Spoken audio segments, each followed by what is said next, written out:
I wanted to start this episode off by giving a massive thank you to all of our listeners.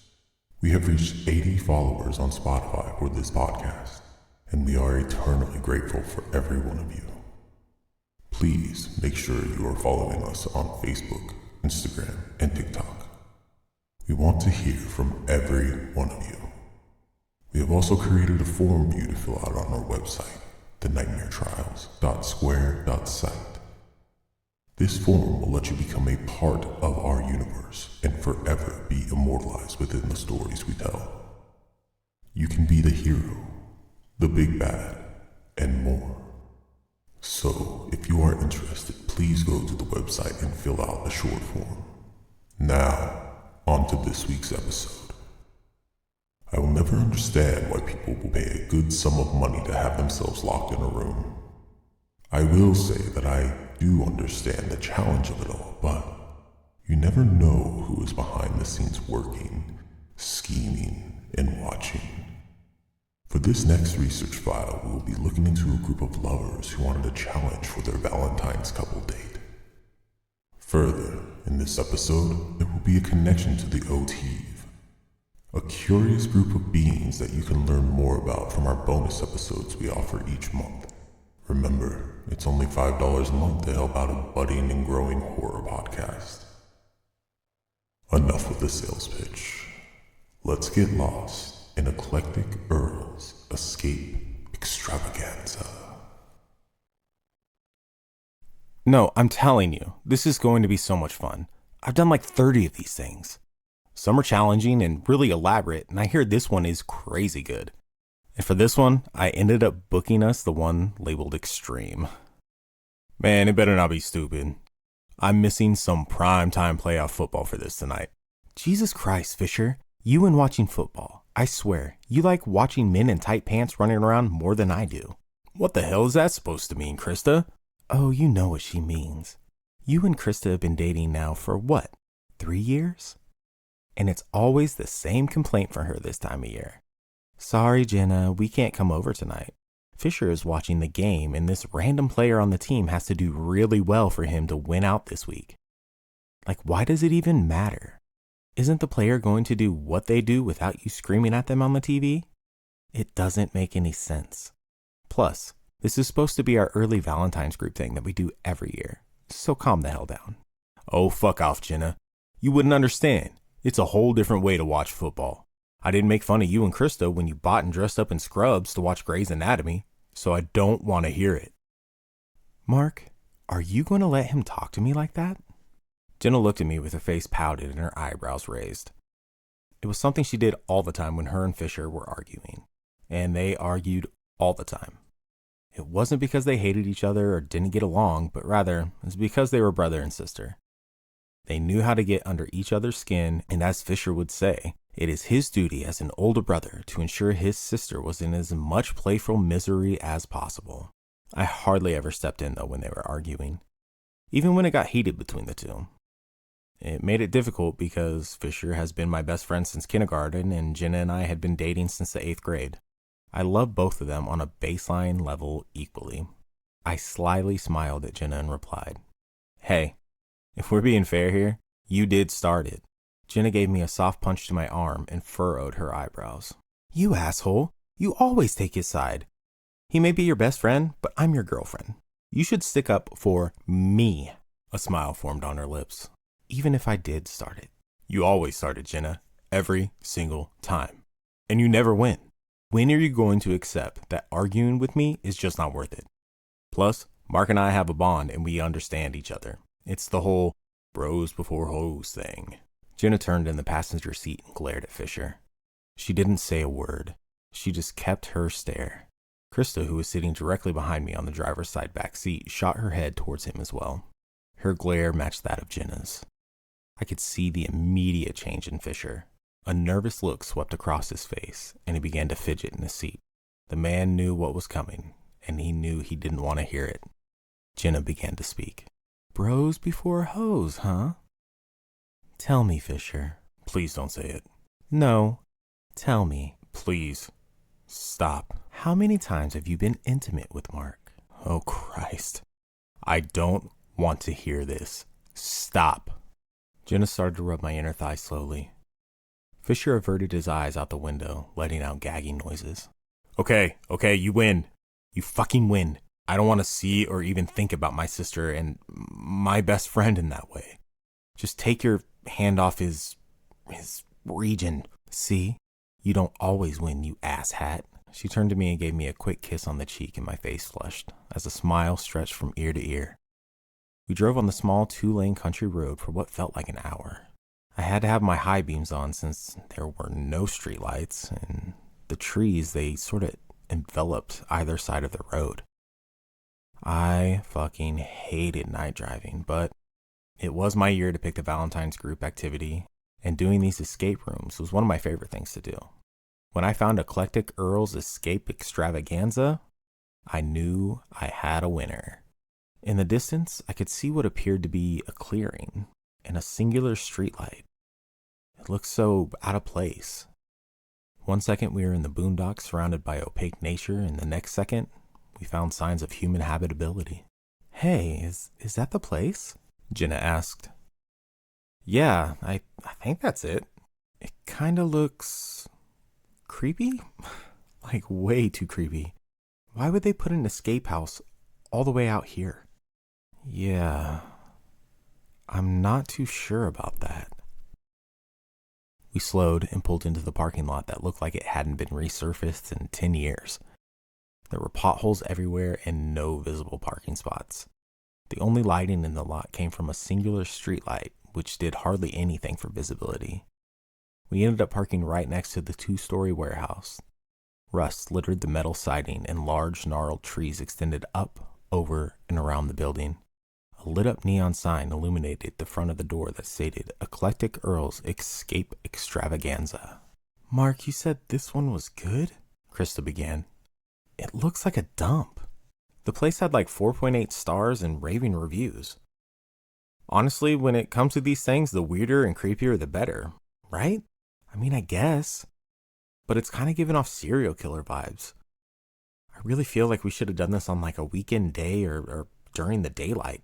Hey, it'll be fine. No one is going to do anything to you while I'm around, Fisher retorted.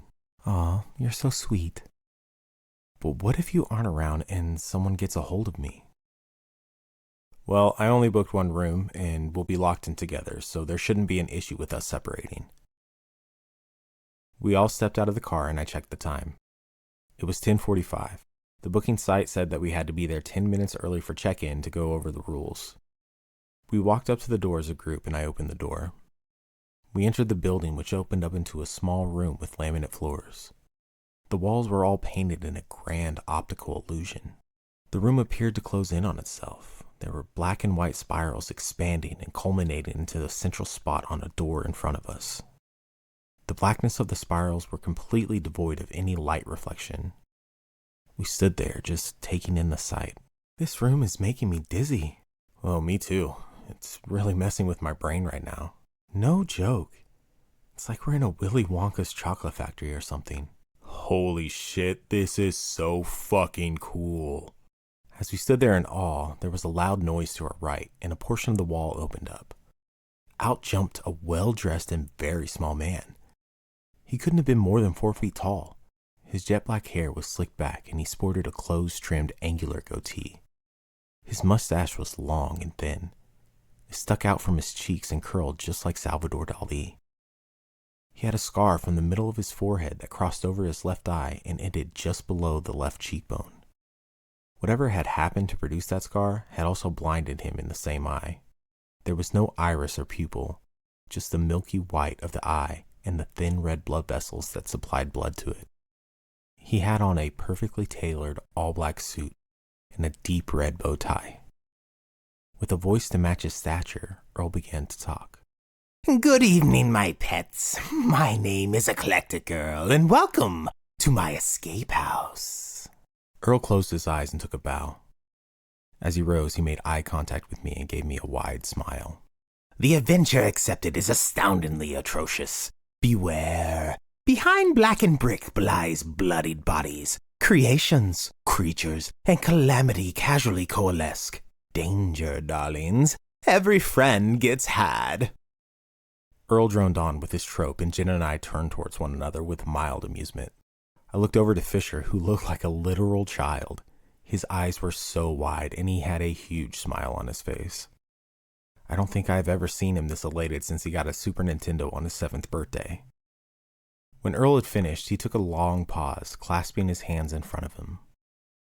He made sure that he had everyone's attention before he spoke again. With that, some rules. The room that you will try to escape is considered our hardest room. It will test you mentally and physically. No cell phones are allowed within this room. I do not want any of my secrets let out for others to utilize. You will have exactly 1 hour to escape the room. You will not be given any clues, and that is all. These simple rules. Earl stared at every single one of us. Any questions before we begin? Krista was the first to speak. So we can't bring in our cell phones? I really don't feel safe not having it while locked in a room. That is the rule, madam. I have worked very hard to make this room as difficult as possible. It keeps the customers coming back, and it adds to the allure of the game. If you do not feel safe in the room, you can kindly wait out here for your friends. Krista looked at Fisher with the same worried expression on her face.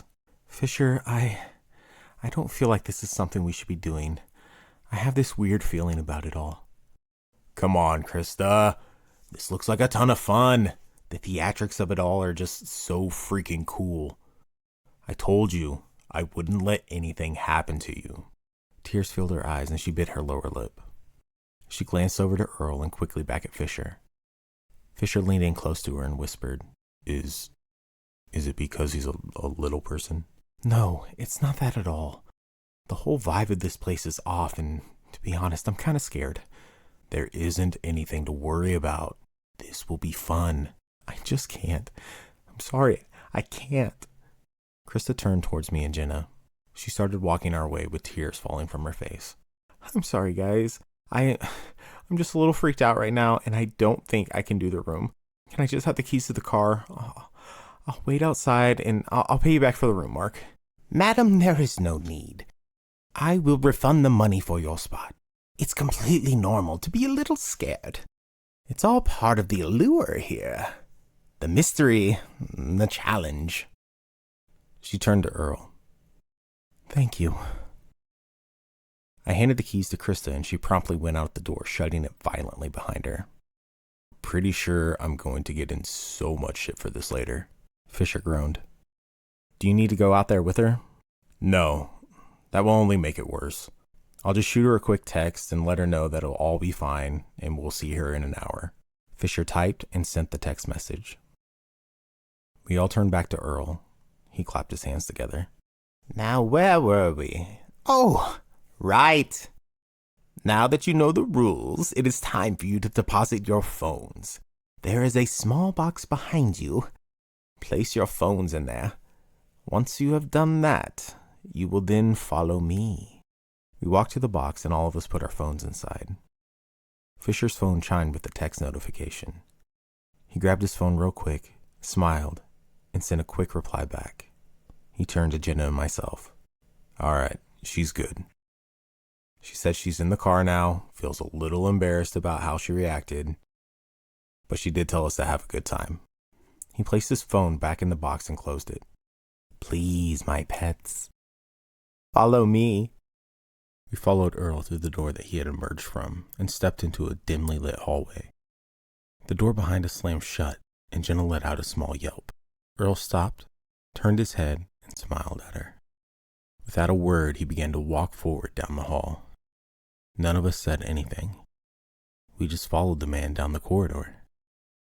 Odd paintings were hung from the wall. Some looked like otherworldly battle scenes. Others were paintings of landscapes. I passed by one that showed a man lying on his bed flat on his back. He had a look of pure terror on his face, and I would say rightly so, too. Above him floated a ghostly woman with blonde hair. Her skin was pale with touches of blue, and the skin under her face just looked off, sort of like it was just stretched on there too tight. I shuddered as I passed by. I peered down the hallway we were walking down. I couldn't see an end to it, and I wasn't sure if it was some sort of optical illusion, but it felt like we were walking far further than what the building itself could house. I was about to ask how much further we had when Earl stopped and turned to his left. In front of him was this hyper-realistic painting of a fiery red-headed woman. Her eyes burned with an anger that I found hard to put into words. A symbol was etched on her forehead. It was a triangle, and it had 3 small circles that were scrawled underneath, and then 2 small X's on either side of the triangle. Earl stared into the woman's eyes. He said some words softly that I didn't understand as he ran his thumb from the crown of his head to the tip of his nose. The room was still and soundless. Then, all of a sudden, the sounds of gears turning filled the hallway. The wall in front of him shunted back and slid to the side, effectively hiding the painting of the woman. Bright light flooded through the newly opened door. Earl turned to us and beckoned for us to follow him into the room. Fisher slowly turned towards me. His mouth was hung wide open and his eyes were filled with glee. The guy was loving every bit of this. But much like Krista, I was starting to get an uneasy feeling about it all. This was already way more elaborate than any escape house I had ever been to. And while the theatrics of Earl were great, his little spiel to us was just off. Jenna tugged at my arm. I turned to her. "Hey, what's up?" She shuddered. "I don't know. I guess I'm just getting a little creeped out. It's all dark in here, the paintings on the wall were kind of scary, and the Eclectic Earl is just plain weird. When you signed up for this, was it like some sort of horror-themed escape room?" "No, it just said the room was extreme and that no one had beaten it yet. There weren't too many descriptors on what the room was, but I guess that's all part of it, right? To make it harder to figure out? I don't know. I just still don't like it. And that information doesn't make it any better. Yeah, I'm getting an uneasy feeling too. Should we just go?" I looked over to Fisher, who had a rising smile on his face. He turned towards me and mouthed, "This is so cool." I looked back down at Jenna, who had seen Fisher mouth the words as well. She gave me a soft and worried smile. "I guess for Knucklehead's sake, we can go ahead with this. I may just be overplaying my emotions a bit." We entered a room that was a cubicle 50 feet. Every inch of the room was painted in a sterile white color. Even the concrete slab that we were on was in a veneered white. There was nothing on the walls, no furniture, no anything. Just an empty white room. I was confused. Most rooms are littered with items, but this room was barren. I could feel my blood pressure rising and my cheeks starting to get hot. What the fuck was this? Some sort of scam? I stared at Earl, who stood perfectly in the center of the room. He had his hands behind his back and his chin held up high. A mischievous, knowing smile stretched from ear to ear. I was about to walk towards him and begin yelling when the door we just entered began to shut, and Earl, with his smile now gone, began to speak to us. "This, my friends, is the White Room. 75% of all who try to escape this room never do. They spend all 60 minutes searching, fighting, and losing their minds trying to find a way out.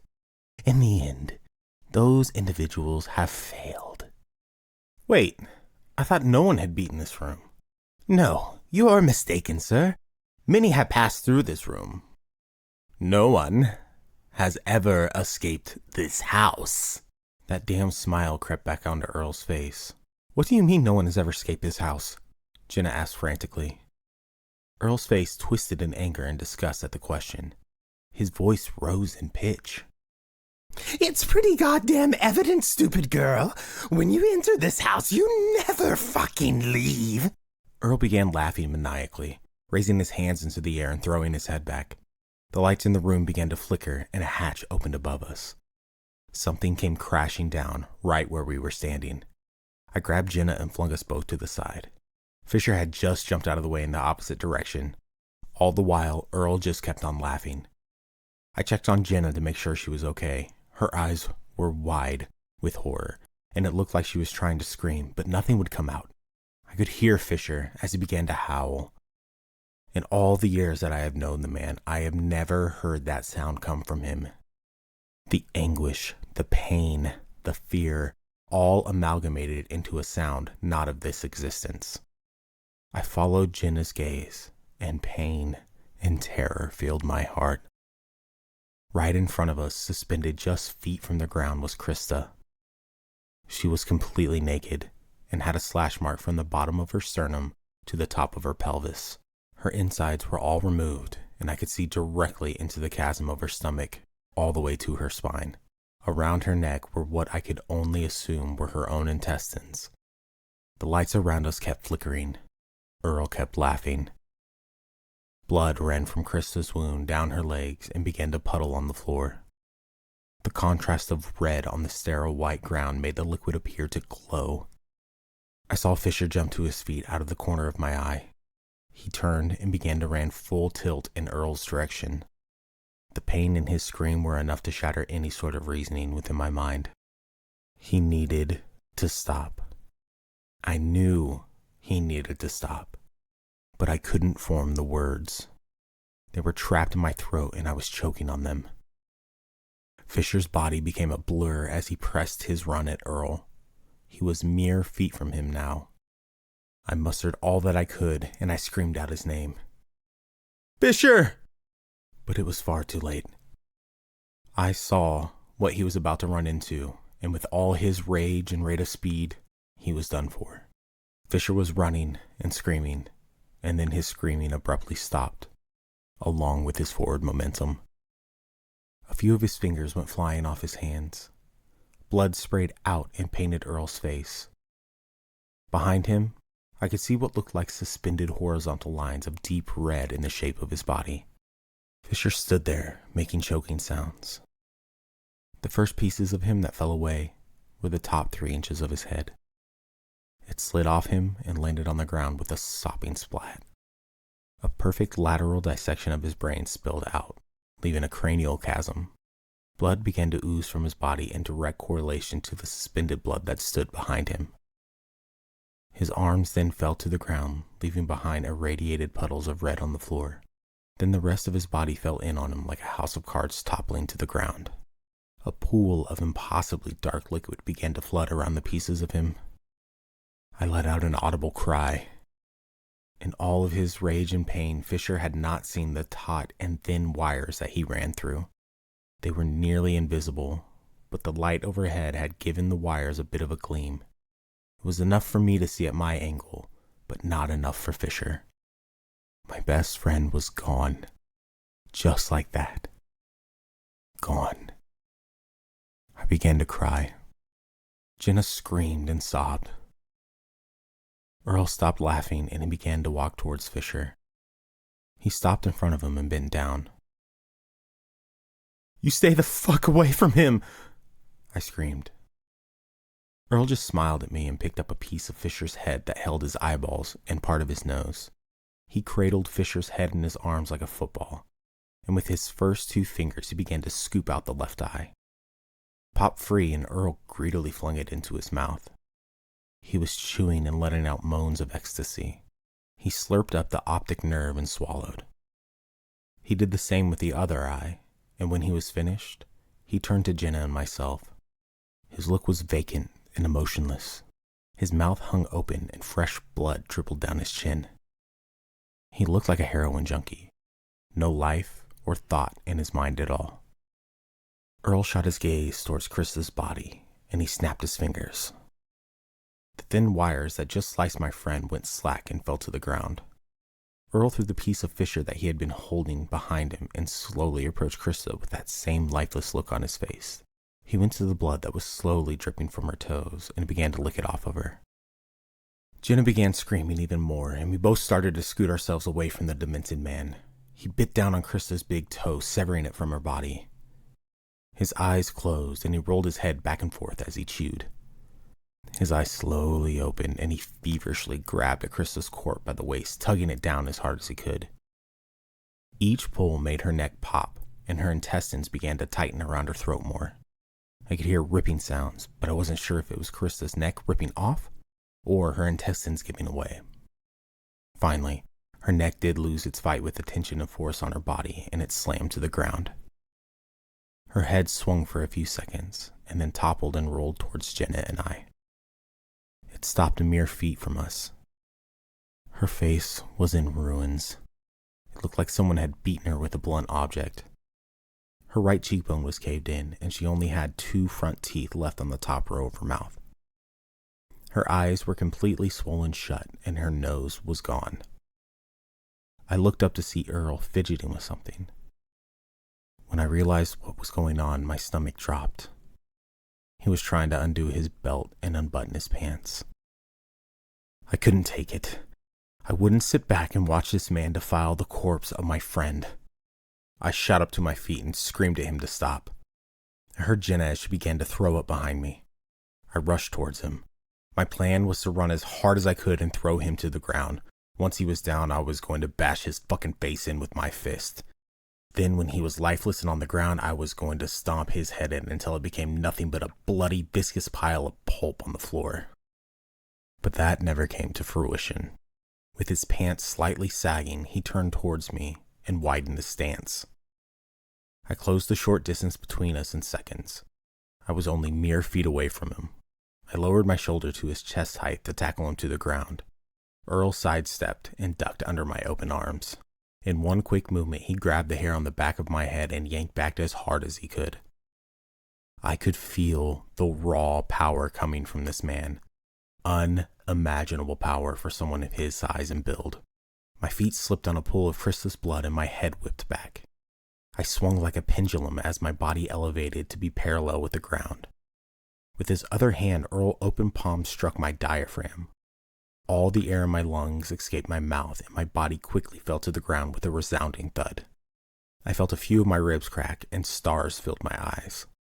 I lay there, gasping for air. Each inhalation was agony as some air would fill my lungs and press on my ribs.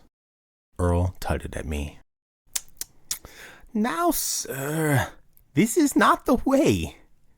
You do not rush a game master. It's not how the game works. He pulled up his pants and buttoned them.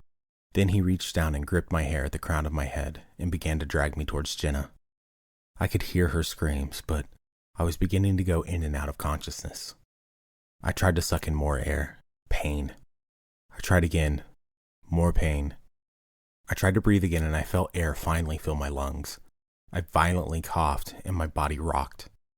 I felt my broken ribs jostle in my chest cavity as they rubbed up against one another. It was almost too much. I just wanted to die, but I couldn't. I had to help Jenna. I had to get us out of here. My movement stopped and Earl released his hold on my head. It bounced off the ground and I rolled to my side. I made eye contact with Jenna and through ragged breath I told her to run. To fight. To do anything but sit there. She was petrified, as any person would be with the sights that we just saw. I tried to yell again. Jenna! Run!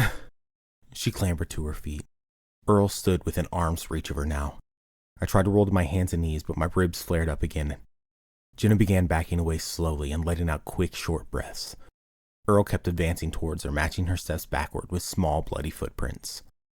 I fought the pain, and I slowly got to my hands and knees. Jenna looked at me, pleading for me to do something to help her get away from this man.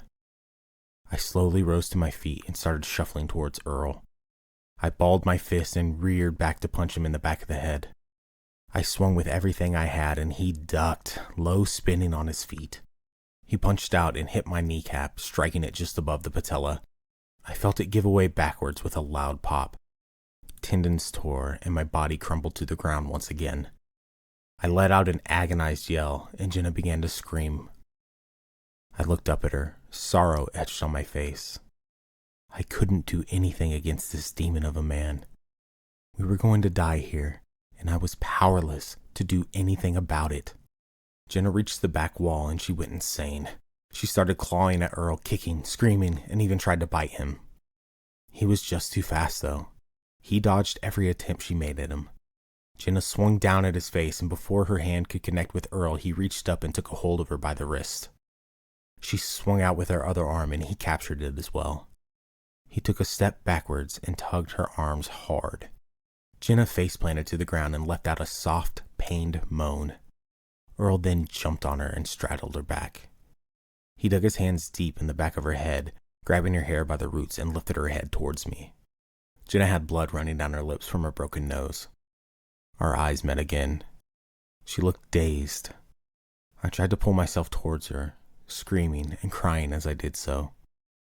Earl slammed her head to the ground again. Thud. He lifted her head back up. A cut had formed on her forehead, and her nose was now bent sideways flat against her face. He slammed her head down again and lifted it back up slowly. Jenna was now missing the top front row of her teeth. Thick streams of blood and mucus flowed from her slack mouth, pulling on the white ground in front of her. He slammed her head on the ground again, and again, and again. His demonic laughter started anew as his assault on her got faster and faster. Earl's gaze then fell upon me, and his laughter stopped. He was now just slamming Jenna's head to the ground while looking at me with that blank expression. His arms seemed to move up and down independent of his body. I screamed and I screamed. By the time Earl had stopped, all that was left of Jenna's head were two bloody and visceral clumps of matter that he held in his hands. He tossed them to the side and began to pick through the mushy remains of her head, popping little pieces of her into his mouth and chewing them vigorously before swallowing them. With each morsel that he chewed, he would let out a sadistic moan. When he had his fill of her, Earl stood and walked towards me. He crouched down in a squat and caressed the side of my face. I told you, only 75% of people never make it out of this room. Consider yourself a winner. He began to laugh again. My vision blurred and I passed out. When I awoke, I was in another room. It was pitch black and smelled of old rotting meat. I was lying on my back and I felt completely soaked in some viscous solution. Oh God, that smell though. I couldn't take that. I rolled to my side and retched. More pain racked my body from my injuries, but I couldn't stop. I puked so much that I was dry heaving the emptiness of my stomach. Acid burned my throat and my nostrils. I was finally able to get myself under control and I began to sob. I was so scared, and I had no idea what I was going to do. If I could kill myself now, I would. Hell be damned. It would be a mercy after the nightmare that I just endured. The lights turned on and blinded me. I shielded my eyes, and then I heard Earl begin to speak. For this next room, the completion rate is 0% for all my little lovelies. But do not fear, you will always be here with our beloved Earl. I will consume your existence, and we will become one. We will live forever. So rejoice and give praise. Eclectic Earl will be here to stay. My eyes adjusted, and what lay before me was horror beyond belief. The room was piled high from floor to ceiling with corpses in various states of decay. Men, women, and children alike. The fluid I was laying in was the thick gelatinous fat of rotting bodies. I began to scream again. I screamed, I cried, and I screamed some more. Earl walked away from his viewing area listening to the man scream. The noise was music to his ears. He found the painting of the red-haired woman and he gently ran his fingertips across her painted lips. Small streaks of blood were left behind as he removed his hand from the painting. He then took his thumb and traced the triangle symbol on his forehead. Reaching into his pocket, Earl produced a worn, black-stained leather book. He thumbed through the pages until he found the one he was looking for. He then wrote down 4 names. Satisfied, he slammed the book shut and disappeared down the dark corridor. His next appointment would be here shortly.